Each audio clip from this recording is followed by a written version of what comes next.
বন্ধুরা, তোমরা একটা কমান্ড আমার সবসময় আসছে যে কি হলো, নাড়ুর কি খবর, কাকিমা কেউ বলছো দিদি কি খবর। আর কাকু সকালবেলা চলে যায়, রাত্রিরে বাড়িতে আসে। আর কাকু হচ্ছে মদ গ্যাজা কিছু খায় না। হ্যাঁ, এখন হচ্ছে মদ গ্যাজার যুগ। যারা একসাথে বসে মদ খাবে তাদের সাথেই বন্ধুত্ব হবে, তারাই সাপোর্ট করবে।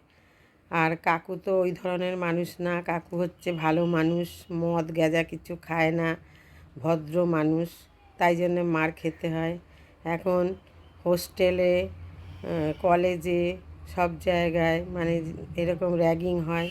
মদ মাংস যারা খাবে তাদের সাপোর্টে সবাই থাকবে, তাদের জয় হবে।